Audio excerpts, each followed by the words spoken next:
저번 시간의 말씀을 조금 기억해 보시면 하나님과 우리와의 이 관계가 율법적인 관계라고 말씀을 드렸습니까? 사랑의 관계라고 말씀을 드렸습니까? 그렇죠? 사랑의 관계였어요. 율법적인 관계에 있었지만 예수 그리스도의 그 십자가의 은혜로 말미암아 율법적인 요구로 인해 정죄하던 죄책들, 그 모든 것이 예수 그리스도의 십자가에서 다 어떻게 해요? 심판이 됐어요. 그래서 이미 그 예수 그리스도를 믿는 우리들에게는 율법의 요구가 해결됐고 율법이 정죄하며 책을 잡던 것들이 해결됐어요. 그래서 그 소속에서 옮겨졌단 말이죠. 그래서 우리는 더 이상 하나님과의 관계 속에서 율법적인 관계의 노인자가 아니라 하나님과 우리는 사랑의 관계로 변화된 사람들입니다. 그렇기 때문에 성도라 하는 것은 뭐냐면 이 하나님과 우리가의 관계가 사랑의 관계로 형성된 이 삶을 누릴 줄 아는 게 성도예요. 그런데 많은 성도들이 이 사랑의 관계를 잘 누리지 못하고 율법적인 관계처럼 하나님과 관계가 좀 딱딱하신 분들이 꽤 많이 있다라고 하는 것이죠. 그래서 우리는 늘 말씀을 통해서 또 예배하며 찬송하는 가운데 기도하며 하나님과 교통하는 가운데 내가 하나님과 사랑의 관계로 노인자지, 이런 것들을 다시 깨닫고 그 관계를 누릴 수 있는 성도로 살아가야 할 것입니다. 이 사랑의 관계를 우리가 누릴 수 있는 근거는 지금 말씀드렸듯이 율법적인 행위에도 있지 않습니다. 그리고 어떤 신비한 종교적 경험에도 있지 않습니다. 구약적인 모든 율법적인 요구를 완성하신 그 예수 그리스도의 십자가, 그 은혜를 아는 그 자리, 십자가의 은혜를 인정하는 그 자리에서부터 시작하여 우리는 이 사랑의 관계를 누리며 살아갈 수 있는 것입니다. 이 사실을 시인하는 자, 내가 예수 그리스도를 믿습니다. 예수 그리스도의 십자가에서 우리의 모든 죄책이 해결됐습니다. 내가 이제 율법적인 요구의 메인자가 아니라 하나님의 자녀로서 사랑의 관계의 노인자가 되었습니다. 이 사실을 알고 믿고 시인하는 그 사람들은 바로 하나님 안에 거하는 자예요. 그리고 우리 안에 하나님이 거하고 있는 자예요. 그렇기 때문에 이 관계는 절대 그 무엇으로도 어떤 환경으로도 깨트릴 수 있다 없다? 없다. 이게 확고해야 되는 거예요. 이 깨트릴 수 없는 관계, 우리가 놓여 있음에도 불구하고 우리 세상을 살아가면서 아직도 불안하고 아직도 걱정이 많고 아직도 뭔가 세상에서 움켜쥐고 싶고 이런 것들에 대한 끊임없는 싸움을 우리가 싸워가고 있는 거예요. 그래서 어떻게 해요? 그것이 다가 아니라는 것을 우리는 전 인생을 통해서 계속 깨달아가는 거죠. 그래서 정말 붙잡아야 될 것이 무엇인가? 정말 내가 사랑의 관계의 노인자로서 어떠한 가치를 가지고 살아가야 되는가? 우리는 이것을 어느 순간 배우는 게 아니고요. 전 인생을 통해서 배워요. 죽을 때까지 배울 수밖에 없는 것이 신앙입니다. 이 관계를 누리는 겁니다. 여러분, 우리가 여기서 하나님과 우리가 사랑의 관계가 되었다라고 하는 이 사실을 조금 더 깊이 있게 좀 생각해 보셨으면 좋겠어요. 하나님과 우리가 사랑의 관계가 되었다라고 할 때 여기서 말하는 사랑은 어떤 사랑이죠? 아가페적인 사랑이에요. 그렇죠? 아가페적인 사랑을 우리말로 이렇게 풀어보면 어떤 거예요? 희생하는 사랑이에요. 조건이 없는 사랑이에요. 뭔가를 요구하는 사랑이 아닙니다. 내가 이렇게 했으니 너 이렇게 해줘. 이것을 요구하는 것이 아니라 한없이 주는 사랑이에요. 한없이 인정해주고 베풀어주고 오히려 나를 더 낮추고 나를 희생해서 그 사람을 살리는, 그게 아가페적인 사랑이에요. 이것을 우리식으로 조금 고상하게 표현하면 인격적인 사랑입니다. 인격적인 사랑. 이걸 하나님의 시각으로 다시 풀어드리면 하나님이 우리를 어떻게 대우하신다? 인격적으로 대우하신다. 인격적으로 대우하신다는 건 뭡니까? 하나님은 우리에게 뭘 요구한다, 안 하신다? 요구하지 않는다. 그저 우리가 하나님을 향해서 하나님 사랑해요, 이 마음 하나면 우리 하나님은 충분하다. 그거예요. 그렇기 때문에 이 인격적인 사랑으로 우리를 대하시는 하나님은요, 기계적으로 우리를 대하지 않습니다. 뭘 자꾸 요구하면서 우리들에게 억지스러운 믿음을 강요하지 않습니다. 어떤 신비적인 경험을 통해서 막 고상하게 우리를 만들어 가시지 않고 억지로 대하지 않고 끊임없이 우리를 향하여 그 사랑을 주시면서 기다리시는 분이에요. 우리가 사단의 손에 넘어가지 않도록 지키시면서 무엇으로 인해? 예수 그리스도의 십자가의 은혜로 인해 우리의 소속을 하나님께로 바꿔놓으셨기 때문에 절대 사단의 손에 우리가 이제 넘어가지 않도록 하나님은 섭리하시면 끝까지 지켜내셔요. 그게 보호하시는 거예요. 우리가 잘 못 느끼고 우리가 좌절할 뿐이지 하나님은 절대 우리를 뺏기지 않는 그 실수함이 없으신 우리 하나님이란 말이죠. 그 보호하심 속에서 너 내가 지켜냈으니 너 나 안 믿어? 너 예배 안 해? 너 찬송 안 해? 너 헌금 안 해? 이렇게 강요하지 않고 우리의 마음이 자원하여 하나님을 사랑하는 자리로 하나님만 바라보는 자리로 나아올 수 있도록 하나님 섭리하시면서 뭐예요? 기다리시는 거예요. 너 오늘 예배 안 드리고 저희 갔어? 다리 몽둥이 부러뜨려? 이러시는 옹졸한 하나님이 아니라고 하는 거죠. 그게 인격적인 관계에 놓인 사랑이라고 하는 거예요. 그게 사랑의 관계 안에서 이루어지는 것이고 우리가 그것을 알아가고 그 알아가는 것을 우리가 삶 가운데 적용시켜 나가는 것이 뭐예요? 그 사랑을 누리는 거예요. 그러니까 예배하면서도 뭔가 늘 부족하게 하나님에 대해 부족하게 느끼는 건 아직 이 사랑의 관계를 더 깊이 못 누리는 거죠. 이 사랑의 관계가 아니다라고 하는 것이 아니라 아직 그 사랑의 깊이를 덜하는 거예요. 그 사랑의 넓이를 충분히 알지 못하는 거예요. 그래서 우리는 뭐예요? 날마다 배워가는 거죠. 날마다 알아가는 거예요. 그래서 하나님, 우리를 향한 하나님의 사랑의 그 깊이와 넓이를 배워가는 거예요. 그래서 신앙의 연수가 자라면 자랄수록 우리의 신앙의 깊이도 깊어져 가야 돼요. 근데 그 깊이가 말씀에 대한 채찍질이 없이 가능하느냐? 아니다라고 하는 거죠. 이러한 사랑의 절정, 이렇게 우리를 사랑의 관계로 만드시고 인격적으로 대우하시는 그 우리를 향한 하나님의 사랑의 절정이 어디에서 나타났다고요? 반복되는 얘기 같지만 예수 그리스도의 십자가에서 나타났다고요. 예수 그리스도의 십자가는 항상 두 가지를 꼭 보셔야 된다고 그랬어요. 예수 그리스도의 십자가에서 봐야 되는 것은 하나님의 공의를 보고 하나님의 사랑을 봐야 돼요. 하나님의 공의가 십자가에서 만족됐고 하나님의 사랑이 성취됐어요. 그 은혜로 말미암아 우리가 이 사랑의 관계 안으로 들어가게 된 거예요. 그러니까 예수 그리스도의 십자가를 인정하지 않고서는 하나님의 이 깊고 넓고 오묘하신 사랑을 알 수 있어요? 없어요, 여러분. 그게 요한이 오늘 강조하고 싶은 거예요. 근데 영지주의자들은 예수 그리스도를 인정해요? 안 해요. 예수 그리스도의 성육신을 인정하지 않고 예수 그리스도가 우리를 위해서 속죄했다는 사실도 인정하지 않고 속죄의 필요성 이것도 인정하지 않아요. 왜 그러죠? 영지주의는 기독교적인 사상이 아니에요. 자기들이 가지고 발생했던 이원론적인 사상을 가지고 기독교 안으로 들어와서 기독교 사상 중에 자기들의 이원론과 부합되는 요소들만 필요에 따라 선택적으로 수용하고 변질시켰고 그것에 다른 자기들의 이원론적인 사상과 다른 것들은 틀렸다라고 거절해버렸어요. 그런데 영지주의자들의 구원과는 뭐라고요? 속죄가 아니에요. 영의 해방이에요. 죄는 어디에만 있어요?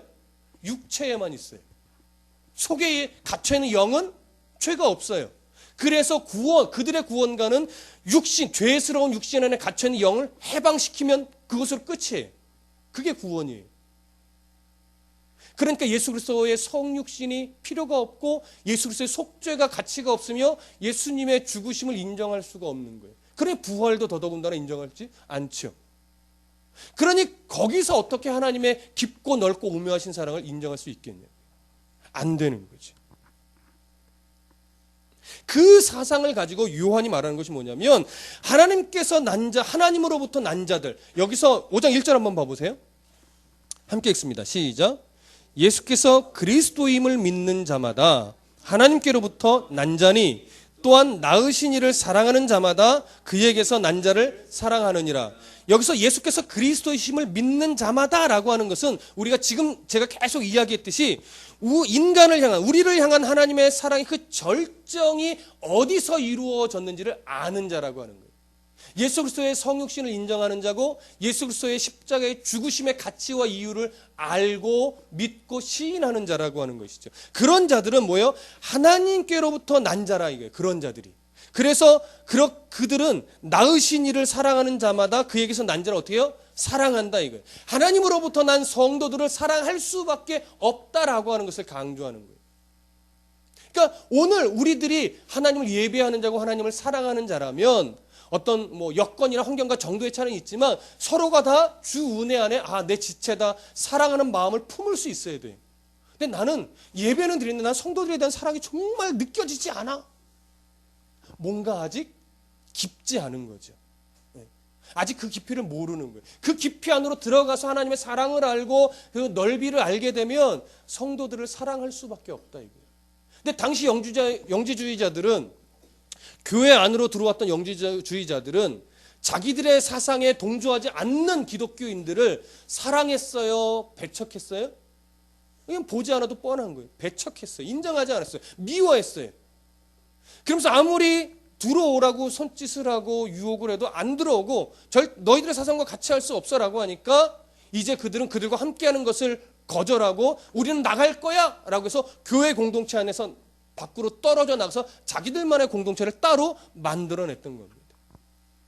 요한이 말하는 것은 뭐냐면 그 결과적인 모습을 보니까 너희들은 하나님을 사랑한다라고 말하지만 교회 안에 하나님을 사랑하는 그 하나님으로부터 난 자들을 이미 사랑하지 않고 미워했고 공동체에서 니들 스스로 떨어져 나갔다.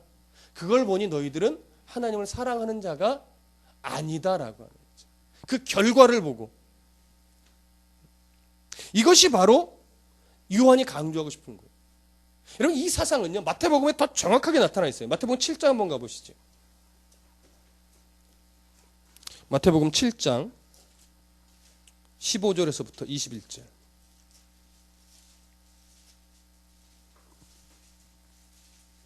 마태복음 7장 15절에서부터 21절 함께 읽습니다. 시작. 거짓 선지자들을 삼가라. 양의 옷을 입고 너희에게 나아오나 속에는 노략질하는 일이라. 그들의 열매로 그들을 알지니 가시나무에서 포도를 또는 엉겅퀴에서 무화과를 따겠느냐. 이와 같이 좋은 나무마다 아름다운 열매를 맺고 못된 나무가 나쁜 열매를 맺나니 좋은 나무가 나쁜 열매를 맺을 수 없고 못된 나무가 아름다운 열매를 맺을 수 없느니라. 아름다운 열매를 맺지 아니하는 나무마다 찍혀 불에 던지어지느니라. 이러므로 그들의 열매로 그들을 알리라. 나더러 주여 주여 하는 자마다 천국에 들어갈 것이 아니요 다만 하늘에 계신 내 아버지의 뜻대로 행하는 자라야 들어가리라. 자, 여기서 예수님이 말씀하고 있는 열매는 실천적인 요구로서 제시하고 있는 열매입니까? 분별적인 기준으로 제시되고 있는 열매입니까? 너 열매를 맺어야 돼 이 요구예요? 아니면 열매를 보니 어떤 나무의 열매인지 알겠다라고 하는 거예요? 후자입니다. 분별적인 기준이에요.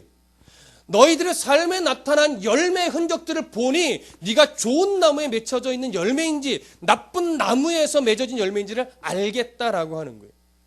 여러분 이 분별은요 궁극적으로 언제 일어나는 거죠? 마지막 때 예수님의 재림하여 심판할 그때 일어나는 일입니다. 그때 가서 난 몰랐어요. 난 이 나무가 나쁜 나무인지 몰랐어요. 변명이 된다 안 된다? 안 된다라고. 그래서 오늘 우리가 좋은 열매를 맺어야 돼. 이런 노력도 물론 중요합니다. 그거 있어야 되는 거예요. 그거 없다라는 얘기가 아니라 결국 하나님 안에 말씀의 뿌리를 내리면 점차 그 말씀이 나를 어떻게 다듬어서 결국 좋은 열매들을 인생 가운데 맺혀지게 한다라고 하는 거예요. 그러니까 항상 우리가 늘 우리 자신을 채찍질해야 될 것은 내가 좋은 열매를 맺고 있나 나를 점검해야 돼. 그리고 교회 안에서 성도들 안에 좋은 열매 흔적들이 일어나도록 계속 나를 채찍질하며 가셔야 되는 거예요. 그렇기 때문에 예수님이 마태복음 7장 20절에서 이렇게 말해요. 이러므로 그들의 열매로 그들을 알리라. 나더러 주여 주여 하는 자마다 천국에 들어갈 것이 아니요 다만 하늘에 계신 내 아버지의 뜻대로 행하는 자라야 들어가리라. 여러분 내 아버지의 뜻대로 행한다라는 것, 그 아버지의 뜻이 뭡니까? 그게 사랑이에요. 여러분 그게 아가페적인 사랑이에요. 그게 조건 없는 사랑이고 그게 희생하는 사랑이에요. 그 사랑을 실천하는 자, 성도의 삶에 그런 사랑의 실천 흔적이 어떻게 돼요? 일어나야 된다라고 하는 거예요. 그런 흔적들이 열매가 맺혀져야 한다라고 하는 거예요. 그래서 그 성도들 삶에 맺혀지고 일어나야 될 열매를 성경은 어떠한 모습으로 말하고 있느냐? 우리가 자주해서 이 말씀 알 거예요. 갈라디아서 찾아가 보시죠. 갈라디아서 5장. 여러분, 갈라디아서 말씀은요, 정말 계속 반복해서 여러분들 우리의 생각 속에 아주 각인이 되셔야 돼요. 갈라디아서 5장. 자, 17절부터 21절. 갈라디아서 5장 17절부터 21절 먼저 읽어봅니다. 자, 17절부터 21절 시작. 육체의 소욕은 성령을 거스리고 성령은 육체를 거스르나니 이 둘이 서로 대적함으로 너희가 원하는 것을 하지 못하게 하려 함이니라. 너희가 만일 성령의 인도하시는 바가 되면 율법 아래 있지 아니하리라. 육체의 일은 분명하니 곧 음행과 더러운 것과 호색과 우상숭배와 주술과 원수 맺는 것과 분쟁과 시기와 분냄과 당짓는 것과 분열함과 이단과 투기와 술취함과 방탕함과 또 그와 같은 것들이라. 전에 너희에게 경계한 것 같이 경계하노니 이런 일을 하는 자들은 하나님의 나라를 유업으로 받지 못할 것이요. 자, 나쁜 나무에서 접붙인 자들의 삶에 나타나는 나쁜 열매의 증상들이에요. 그렇죠? 근데 이 증상들이 오늘 요한일서의 말씀과 연결해서 볼 때 누구의 삶에 주로 나타나던 모습입니까? 영지주의적인 기독교인들의 삶에 주로 나타나는 것이었어요. 그들은 음행했어요. 근데 그들은 정당해요. 음행하는 이유가 정당해요. 뭐죠? 육체는 악하고 영은 선한데 그 선한 영이 육체에 갇혀 있으니 육을 빨리 죽여야 영이 해방되는데 육을 죽이는 방법이 뭐라고요? 쾌락으로 아예 던져 넣는 거예요. 그러니까 영지주의자들도 두 가지로 나눴어요. 하나는 금욕으로 아예 나가는 파트가 있는 반면 아예 그냥 쾌락에 던져버려라 육체를. 그래서 육체를 빨리 죽이면 영이 해방된다 이거예요. 그래서 육체의 음행을 정당하게 했어요. 수많은 여사제들을 만들고 여자들과 음행을 하면서 육체를 빨리 술 취함에 빠지고. 근데 이런 자기들의 사상에 동조하지 않는 그리스도인들을 미워하고 거기서 분열시켜 나가고. 여러분, 하나님을 믿는다는데 그 짓들을 하는 거예요. 그런 흔적들이 일어나요. 오늘날에 어디서 그런 흔적들을 자꾸 나타내 보입니까? 네, 신천지에서 그런 일들을 하죠. 하나님 믿고 예수를 인정하는 공동체 안에 들어와서 이건 틀렸다라고 하면서 빼가잖아요. 말씀이라고 하는 자기들의 어떤 성경 공부한답시고. 근데 그들은 어떻게 돼요? 말씀을 말씀답게 보지 않아요. 개역 한글판 성경만 봐요. 원문 보지 말라고 그래요. 주석 보면 죄라고 말해요. 성경을 하나님이 히브리어로 기록하고 헬라어로 기록하시는 이유가 있는데 그걸로 보면 안 된대요. 왜요? 자기들이 짜집기한 말씀이 개역 한글판 성경 그 구절로만 짜집기를 해놨기 때문에 그것을 번역해서 다른 번역본이나 원문으로 보면 자기들의 사상이 깨지는 거예요. 자기들의 사상 안에 끌어맞추다 보니까 그런 짓들을 한다고요. 그런데 성도들이, 어두운 성도들이 오 정말이야? 비유풀이 대단한데? 막 이러면서 현혹되어 가는 거예요. 분열시키는 거죠. 미워하게 하는 거죠. 거짓을 꾸며내죠. 그래서 교회 공동체에서 분열시키는 거죠. 성경에서 말하는 나쁜 나무에 맺혀진 열매 흔적들이 고스란히 갖고 있는데 영적으로 어두워지면 그걸 못 본단 말이에요. 그거를. 여러분, 예수 잘 믿는 사람 다른 교회에서 빼내올 이유 있어요? 없어요? 없어요. 중요한 건 뭐예요? 나만 잘 믿으면 돼요. 아니요, 이렇게 표현해야 돼요. 나나 잘 믿어야 돼요. 나라도 잘 믿어야죠. 그렇죠? 그러면 나로 인해 또 영향이 가는 거예요. 그럼 영향력을 미치는 성도가 돼야 되는데 그 생각은 안 하고 하나님을 잘 믿는 성도를 자꾸 꿰고 분열시키고 다툼을 일으킨다고요. 우리는 그런 모습은 없지만 우리 안에도 앞으로 그런 일들을 늘 조심해야 돼요. 그러나 그러면서 또 다시금 5장 22절 23절을 보면 이제 좋은 나무의 열매 맺혀지는 열매의 흔적들을 보게 되는데 함께 읽습니다. 시작. 오직 성령의 열매는 사랑과 희락과 화평과 오래 참음과 자비와 양선과 충성과 온유와 절제니 이 같은 것을 금지할 법이 없느니라. 말씀의 뿌리 받게 되면 포도나무 대신 예수 그리스도에 우리가 접붙인 가지라면 하나님 우리의 신앙 양심이라는 것을 계속 살려가시기 때문에 이런 흔적들이 일어날 수밖에 없는 거예요. 하나님을 알아가면 알아갈수록 나의 부족함이 보이고 내 눈에 있는 들보가 보여지게 되기 때문에 남을 판단하고 정죄하고 남을 비하하기 전에 나의 연약함을 먼저 보고 다른 사람의 존귀함을 먼저 보게 되는 그런 성도로 자꾸 바뀌어가요. 그래서 사랑이 깊어지게 되고 그래서 오래 참게 되고 그래서 늘 어디에 자리에 가나 화평을 이루는 자가 되고 우리의 역할이 그겁니다. 여러분, 성도의 역할이. 성도의 역할은 헌금 많이 하는 게 아니에요. 어디를 가든 화평을 이루어내는 성도의 모습, 어디를 가든 나로 인해 거기에 하나님의 기쁨이, 그 하나님의 향기가 나타나게 하는 역할, 그게 우리에게 하나님이 원하시는 거예요. 사랑의 관계로 맺어진 자만이 이게 가능한 겁니다. 이런 흔적들은요, 여기뿐만이 아니라 에베소서에서도 기록되어 있고 베드로전서에도 기록되어 있고 교회 공동체에서 이런 옷들을 입고 이런 흔적들이 나타나야 된다고 강조하는 성경 구절들은요, 찾으려고 덤벼들면 수없이 많아요. 여러분, 그 대표적인 것이 오늘 이 갈라디아서 말씀이기 때문에 제가 이것을 인용한 겁니다. 근데 오늘 조금 더 구체적으로 보셔야 될 것은 요한복음을 한번 더 찾아보세요. 요한복음 4장, 아주 중요한 구절입니다. 요한복음 4장.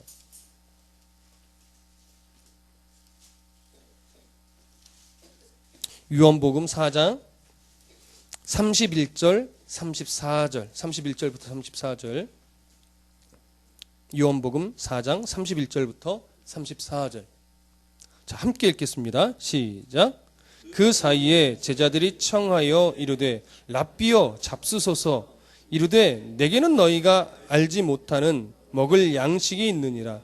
제자들이 서로 말하되 누가 잡수실 것을 갖다 드렸는가 하니 예수께서 이르시되 나의 양식은 나를 보내신 이의 뜻을 행하며 그의 일을 온전히 이루는 것이니라. 자, 저를 보십시오. 사마리아 여인을 만나시고 나서의 이야기입니다. 제자들이 예수님께 왔어요. 그래서 랍비여 잡수소서 이렇게 말했더니 예수님이 하시는 말씀이 내게는 너희가 알지 못하는 양식이 있다 라고 하시면서 그 양식이 뭔지를 설명하시는데, 나의 양식은 나를 보내신 이의 뜻을 행하는 것이 나의 양식이라고 하는 거예요. 자, 그럼 이 말은 여기에 어떤 의미가 담겨 있느냐?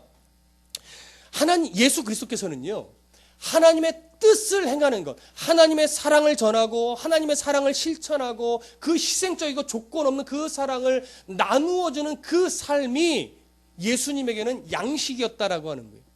이 말은 조금 더 깊이 들어가면 이거예요. 하나님의 뜻을 행하며 살아가는 것이 예수님에게 있어서는 보상이고 가치고 감사하고 자랑이었고 감격이었다라고 하는 거예요. 그것을 행했기 때문에 하나님은 또 다른 뭔 양식을 하나님께 요구하지 않았다라고 하는 거예요. 예수님에게 있어서는 무엇이 그에게 보상이었고 감격이었고 자랑이었느냐? 내가 하나님의 뜻을 행하고 있다라고 하는 그것이 자랑이었고 감격이었고 보상이었다라고 하는 거예요. 오늘 우리에게요, 이 자세가 필요해요. 당시 에베소 교회 성도들에게도 이 자세가 필요한 거예요.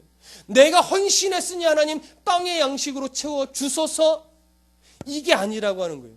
내가 봉사했고 내가 예배했고 내가 기도했고 내가 헌금했고 내가 무엇인가를 하나님 앞에 했으니 내게 땅의 양식을 주시옵소서, 이게 아니라고 하는 거예요. 우리에게 보상과 우리에게 주어지는 양식과 우리에게 주어지는 어떤 자랑은 뭐냐? 내가 오늘 주와 함께 살고 있다. 내가 주의 은혜로 말미암아 그 아가페적인 사랑을 받은 자로서 나도 오늘 부족하지만, 나도 가진 것 없고 나도 건강도 부족하지만 내가 그 사랑을 가지고 오늘 내 살아가는 현장 속에서 내가 그 사랑을 실천해 가고 있다. 여러분, 이게 우리의 보상이라고요.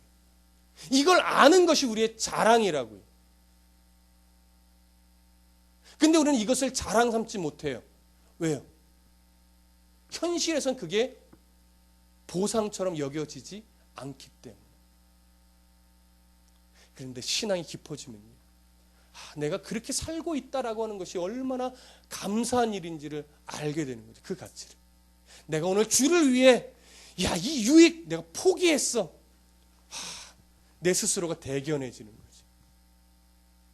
내가 오늘 11시에 아르바이트 1시간만 했으면 100만 원 벌 수 있었는데, 내가 그거 포기하고 주를 위해 예배하는 자리에 나왔는데 그렇게 포기하고 나오니까 이 예배 자리가 더 감격스러운 거죠. 여러분, 그런 거에 자랑하셔도 돼요. 하나님이 그런 걸 자랑 삼으라고 그런 거예요. 근데 여기서 이걸 하나가 더 붙으면 안 돼요. 그 100만 원 포기하고 예배 자리에 앉았으니 뭐 주세요. 요렇게 가면 이제 하나님이 기뻐하는 자리로 아직 덜 간 거예요. 고 했으니 요게 없어져야 돼. 했습니다. 거기로 감사하고 그것으로 내가 하나님의 자녀가 맞구나. 이렇게 매듭이 지어지면 신앙이 깊은 자리로 가는 거예요. 거기서 매듭이 지어지셔야 돼요. 그것으로 뭔가 바라는 마음이 생기면 안 되는 거예요. 무슨 말씀인지 아시겠죠? 목사에게도 이 유혹은 수없이 있어요, 여러분. 성도의 삶도 마찬가지게 더하겠지요. 그걸 이겨내는 싸움. 그게 우리에게 중요한 것이고, 당시 에베소 지역의 교회 공동체들, 그 성도들에게 이 예수님의 마음이 절대적으로 필요했습니다. 그럼 오늘 요한일서로 다시 이제 가보시죠. 요한일서 5장 2절로 갑니다. 2절 함께 읽습니다. 시작. 우리가 하나님을 사랑하고 그의 계명들을 지킬 때에 이로써 우리가 하나님의 자녀를 사랑하는 줄 아느니라. 그의 계명을 지킬 때 비로소 우리가 하나님을 사랑하는 줄 안다라고 말씀하시는 거예요. 그 계명이 뭐예요? 여기서 말하는 계명, 수없이 말할 수 있지만 궁극적으로 예수님은 두 가지로 정리하셨어요. 첫 번째, 하나님을 사랑하라. 그리고 두 번째, 그 하나님을 사랑하는 것을 이웃사랑으로 증명해라. 하나님 사랑과 이웃사랑이 모든 율법, 모든 계명의 대강령이라고 하셨어요. 그렇죠? 그러니까 하나님을 사랑하는 자는 이웃을 사랑함이 마땅한 거예요. 그것이 계명을 지키는 거예요. 성도를 사랑하십시오. 성도와 즐거이 대화를 나누시고 성도의 삶에 그리스도의 역사를 계속 교제하십시오. 성도들의 모임 가운데 절대 연약한 자를 씹고 비하하고 그 성도는 왜 그런지 모르겠어. 그 집사는 왜 그런지 모르겠어. 이딴 소리 앞으로 절대 우리에게는 없으니까 지금 제가 자신 있게 이야기하는 거예요. 일어나서는 안 돼요. 오히려 연약한 성도를 위해 우리 그 성도를 위해서 기도해 주자고. 우리 잘난 것 없지만 우리의 기도가 하나님이 듣고 응답하여 그 성도를 힘 주시지 않겠어? 그렇게 나가야죠. 그 집사는 맨날 왜 그래? 승질머리가 아주 개딱같아. 이래 버리면 교회 공동체가 뭐예요? 아니라고요. 그 순간. 네. 우리는 아직 소그룹이 없으니까, 소그룹이 없기 때문에 그러지, 아직 그런 영향이 없어요. 소그룹이 없기 때문에. 그러니까 소그룹이 앞으로 만들어질 때 우리가 조심하셔야 돼요. 소그룹이 만들어질 때. 여러분, 그 소그룹이 앞으로 생겨날 수밖에 없겠죠. 교회 공동체는 소그룹의 모임 안에서 많이 자라기 때문에. 그러나 소그룹의 위험성은 그거예요. 쓸데없는 말. 하나님이 기뻐하실 말들이 나누어져야 되는데 하나님 기뻐하실 말들이 아니라 가장 재밌는, 그렇죠? 사람의 대화 중에 가장 재밌는 게 험담이잖아요. 그것만큼 재밌는 게 없어요. 사람은 재밌지만 하나님은 안 재밌어요. 그걸 알아야 돼요. 하나님이 재밌어 할 말들이 나누어져야 된다고요. 그래야, 오늘 본문은 그래야 하나님을 사랑하는 줄 안다 이거예요. 하나님, 우리들 안에 어떤 대화가 나누어지고 있는가 보면 아는 거예요. 성도는 그래야 돼요.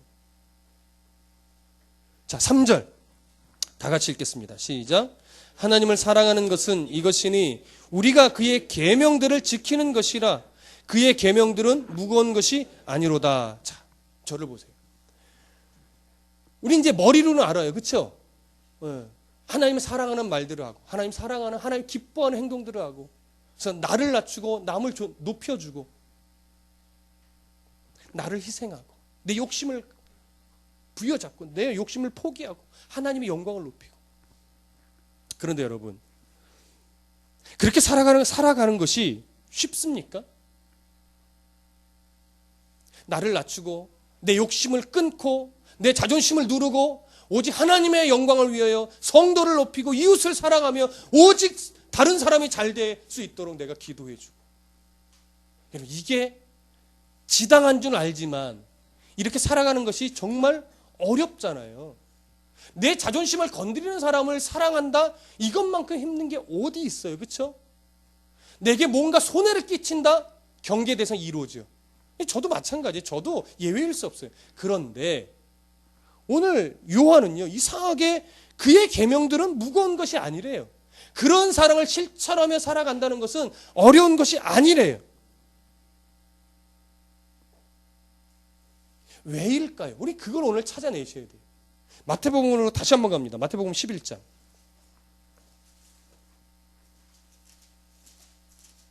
마태복음 11장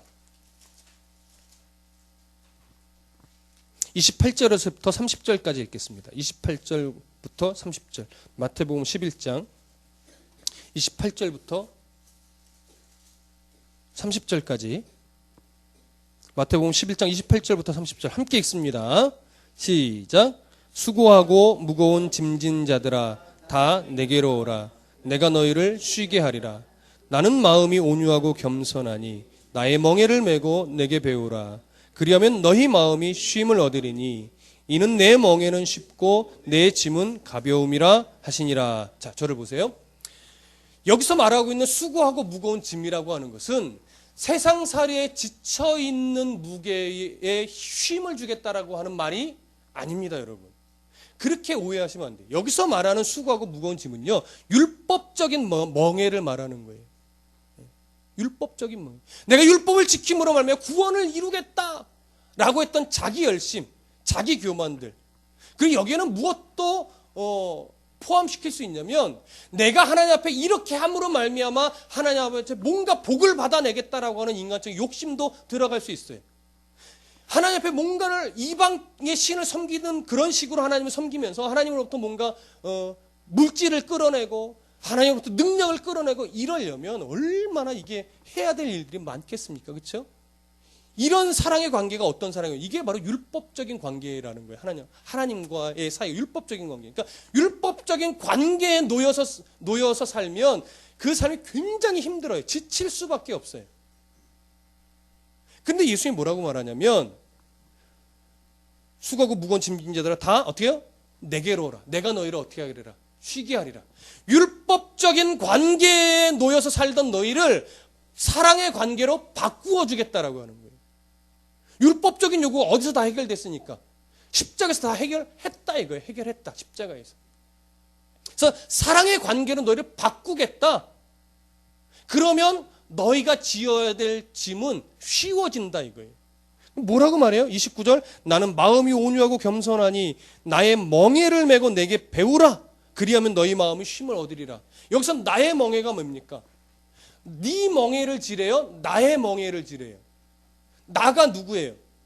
예수님이에요. 예수님이 지고 계신 멍에에 네가 함께 지자 이거예요. 네 멍에를 지라는 것이 아니에요, 여러분. 당시 히브리적인 멍에는요, 소가 혼자 매지 않습니다. 최소한 2마리 이상 같이 매는 멍에예요. 그러니까 예수님이 지고 있는 사랑의 멍에의 그 옆자리에 너를 같이 지게 해줄게. 그러면 네가 힘들지 않게 이 멍에를 가볍게 질 수 있을 것이고, 그렇게 지는 멍에는 가볍고 거기서 너는 쉼을 얻을 수 있을 거야 이거예요. 그래서 그 멍에는 율법적인 멍에가 아니라 무슨 멍에예요? 사랑의 멍에예요. 예수님과 함께 지고 가는 사랑의 멍에라고요. 그 사랑의 멍에를 억지로 지고 가는 것이 아니라 예수님의 멍에에 내가 들어가는 것이라는 것을 우리가 알면 기꺼이 즐겁게 예수님 제가 함께 지고 갈게요 라고 가면서 기쁘게 갈 수 있는 거예요. 그러면 그 멍에는 가벼워요. 근데 우리가 그 사실을 모르고 그냥 율법적인 느낌을 가지고 내가 지고 가는 거예요. 내가. 그러다 보면 그 멍에는요 언제나 무거울 수밖에 없는 거예요. 그러면 이 사랑의 멍에가 왜 가볍다라고 말하느냐? 가치가 달라지기 때문에 그래요. 자, 이제 잘 들어보세요. 내가 무엇인가를 해서 하나님 앞에 땅의 양식을 구하는 요구라면 우리는 더 열심 내고 더 무언가 업적을 내고 더 무엇인가를 해내야만 땅의 복을 누릴 수 있잖아요. 근데 하나님이 주시고자 하는 복은 땅의 복이 아니라 이미 하나님 나라의 자녀로서 우리가 누리기로 확정된 그 복을 위해 그 복의 가치에 맞는 자로서 훈련받는 땅의 삶이란 말이에요. 그렇죠? 그러니까 내가 무엇인가를 함으로 인해서 땅의 요구를 하나님께 하지 않아요. 하나님 주신 것으로 그냥 늘 만족하며 살아가요. 그러니까 하나님 나라의 복으로 내가 오늘 만족하는 법을 배우니까 내가 세상을 바라보는 위치가 달라져요. 그러니까 연연해하지 않는 거예요. 물질에 많고 적음에 연연해하지 않고요. 건강에 있고 없음에 연연해하지 않고요. 명예에 높고 낮음에 연연해하지 않는 거예요. 그러니까 삶이 어떻게 해요? 가벼워져요. 노후 대책이 안 되면 굉장히 힘들어하는 성도들이 많아요. 그래서 목회자들도 노후 대책에 굉장히 애쓰는 분들이 참 많습니다. 노후 대책을 하면 안 된다가 아니라 그거에 매이면 하나님의 은혜가 설 자리가 없는 거예요. 노후 대책 하세요. 하셔야 돼요. 보험도 드세요. 상관없습니다. 그런데 하나님을 의지하는 마음보다 그걸 의지하는 마음이 더 크면 안 된다라고 하는 것이죠. 하나님이 성도의 삶을 책임지시고 하나님 나라의 가치를 두고 살아가게 하는데 자꾸 우리는 하나님 나라의 소망을 두지 않고 어디에 소망을 둬요? 땅에 소망을 둔다고요. 그러니까 삶이 힘겨워질 수밖에 없는 거예요, 여러분. 여러분, 저는요, 우리 성도들과 이렇게 삶을 이렇게 보면 제가 제일 편한 것 같아요. 재산으로 따지면 제가 제일 없을 텐데, 통장 잔고로 따지면 제가 제일 없을 텐데, 보면 제가 제일 편안하게 사는 것 같아요, 여러분. 이유는 뭐죠? 실제로 제가 제일 편안하게 살아요. 이유는요, 저는 목사라고는 어떤 특별한 위치가 있어서 더 그럴 수 있지만, 저는 하나님 죽이시면 저 죽어요 라고 하는 배짱 가지고 살아가요. 하나님 안 주면 굶어요. 그러니까 하나님 안 굶기는 걸 이제 알아요. 하나님 안 굶기시고 하나님 안 죽이시는 걸 알아요. 그걸 경험해 가는 거죠. 근데 여러분들도 경험을 수없이 했을 텐데 아직 그 깊이와 넓이를 더 많이 깨닫지 못한 거예요. 하나님은 저를 목회자로 구별하시면서 그걸 알게 하셨기 때문에 저는 이제 사실 그걸 포기해 버린 사람이에요. 하나님 죽이시면 죽죠 뭐. 안 주실 걸 아니까. 아브라함이 이삭을 바칠 때 이미 알았어요. 죽여도 하나님이 살릴 수 있는 분이다. 안 살려도 감사할 수 있다. 그걸 아브라함이 아는 수준이 됐다고요. 그러니까 진짜 죽이려고 덤벼든 거죠. 죽여도 살리실 수 있는 분이시며 안 살리셔도 뭔가 있겠지. 여러분, 하나님 안 죽이십니다. 이런 하나님이 여러분들 망하게 버려두지 않습니다. 그래서 두려워하지 말라라고 하는 거예요. 여러분, 제가 여러분들에게 뭔가를 여러분들에게 뭔가 그래 마음에 동요를 시켜서 그래 이런 마음을 주면 힘을 내겠지 이래서 하는 것이 아니고요. 성경이 그걸 계속 증언하니까 저도 할 수밖에 없는 거예요, 여러분. 제가 무슨 보장이 있다고 여러분들에게 그 말을 하겠습니까? 그렇죠? 저에게는 보장이 없어요. 근데 성경은 계속 그걸 강조하고 가르치고 있어요. 이런 결론을 좀 넘어가 볼게요. 5장, 요한일서 5장 4절과 5절 읽어보십시오. 4절과 5절 함께 읽습니다. 시작. 무릇 하나님께로부터 난 자마다 세상을 이기느니라. 세상을 이기는 승리는 이것이니 우리의 믿음이니라. 예수께서 하나님의 아들이심을 믿는 자가 아니면 세상을 이기는 자가 누구냐 이렇게 말해요. 자, 하나님께로부터 난 자마다 세상을 이긴다라고 말해요. 여기서 말하는 세상은 헬라어로 코스모스예요. 여기서 말하는 코스모스는 뭐냐면 하나님의 가치관을 대적하는 세상의 가치예요. 세상의 기준이에요. 세상의 가치관과 세상의 기준은요, 하나님의 가치관과 다릅니다, 여러분. 돈이 많아야 세상에서는 잘 나가는 것이고요, 명예가 높아야 돼요, 여러분. 그렇게 장사해서는 돈 벌 수 없어 라고 말하는 것이 세상의 가치관이고 기준이란 말이에요. 그러나 하나님의 자녀는요, 돈 안 벌어도 좋으니 그 가치관으로 안 살아. 이게 하나님 나라 백성의 자존심이에요. 명예 안 높아도 좋으니 나 그 무리에 들어가지 않을 거야.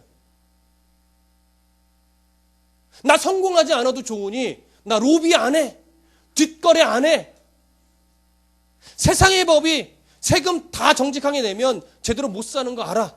그러나 하나님이 세상의 법도 허락하셨으니 내가 그 법을 다 지켜낼 거야.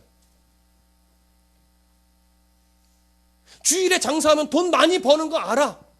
근데 내가 하나님을 앞에 정직하게 더 바르게 예배하기 위해서 내가 주일에 장사 안 할 거야. 이런 용기, 이런 담대함을 말하는 거죠. 그렇다고 주일에 장사하신 분을 정죄하면 안 됩니다. 정죄는 안 됩니다. 우리는 뭐 해야 돼요?